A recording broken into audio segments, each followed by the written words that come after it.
Bangle ಬಂಗಾರಿ ಎಂಬ ಹಾಡಿನ ಮೂಲಕ ದೊಡ್ಡ ಹೈಪ್ನ ಕ್ರಿಯೇಟ್ ಮಾಡಿರುವ ಸಿನಿಮಾ ಯಕ್ಕ ಸಿನಿಮಾದ ಟ್ರೈಲರ್ ನಿನ್ನೆ ತಾನೇ ಬಿಡುಗಡೆಯಾಗಿ ದೊಡ್ಡ ಮಟ್ಟದಲ್ಲಿ ಅದು ಕೂಡ ಹೈಪ್ನ ಕ್ರಿಯೇಟ್ ಮಾಡಿದೆ. ಈ ಟ್ರೈಲರ್ನ ಬ್ಯಾಕ್ಗ್ರೌಂಡ್ ಮ್ಯೂಸಿಕ್ ನಮ್ಮನ್ನೆಲ್ಲ ಅಯೋಗ್ಯ ಸಿನಿಮಾದ ಒಂದು ಸಾಂಗ್ಗೆ ಕರ್ಕೊಂಡು ಹೋಗುತ್ತೆ. ಆದರೆ ಬ್ಯಾಕ್ಗ್ರೌಂಡ್ ಮ್ಯೂಸಿಕ್ನ ಒಂದು ಸ್ವಲ್ಪ ಇಂಪ್ರೂವ್ಮೆಂಟ್ ಮಾಡಿದರೆ ಚೆನ್ನಾಗಿರ್ತಿತ್ತು. ಅದರಲ್ಲೂ ವಿನಯ್ ರಾಜ್ಕುಮಾರ್ ಅವರೇ ತಮ್ಮ ಮೂವಿ ಸ್ಟೋರಿನ ಹೇಳಿದ್ದು ನಂಗಂತೂ ತುಂಬ ಇಷ್ಟ ಆಯಿತು. ಇದಂತೂ ನಾನು ಎಕ್ಸ್ಪೆಕ್ಟೇ ಮಾಡಿರಲಿಲ್ಲ. ಒಬ್ಬ ಸಾಧಾರಣ ಯೂಟ್ಯೂಬರ್ಗೆ ನೆಮ್ಮದಿಯಾಗಿ ಮಲಗೋಗಿ ಬಿಟ್ಟಾನ ಭಗವಂತ. ಒಂದು ಮೂವಿ ಟ್ರೈಲರ್ ಆಗಲಿ ಮೂವಿ ರಿವ್ಯೂ ಆಗಲಿ ಬಂದ ತಕ್ಷಣ ಅದನ್ನು ನೀನು ಕೂಡ ಎಕ್ಸ್ಪ್ಲೈನ್ ಮಾಡು ಅಂತ ಹೇಳ್ತಾನೆ ಇರ್ತಾನೆ. ಈ ಟ್ರೈಲರಲ್ಲಿ ಹೇಳಿರುವ ಹಾಗೆ ಇದೊಂದು ಮಿಡಲ್ ಕ್ಲಾಸ್ ಲೈಫ್ನ ಸ್ಟೋರಿ ಆಗಿದೆ. ನಂಗಂತೂ ತುಂಬ ಇಷ್ಟ ಆಯಿತು.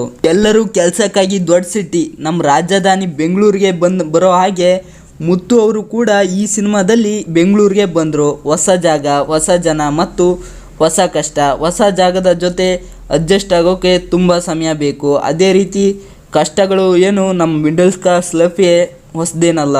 ಇನ್ನು ಹಳ್ಳಿಯಲ್ಲೇ ಇದ್ದ ಮುತ್ತು ಸಿಟಿಗೆ ಬಂದಮೇಲೆ ಯಾವ ರೀತಿ ರೌಡಿ ಆಗ್ತಾನೆ, ಯಾವ ರೀತಿ ಎಲ್ಲ ಸಮಸ್ಯೆಯನ್ನು ಎದುರಿಸ್ತಾನೆ ಅಂತ ನಾವು ಮೂವಿಯಲ್ಲಿ ನೋಡೋ ರೀತಿ ಕಾಣಿಸ್ತಾ ಇದೆ.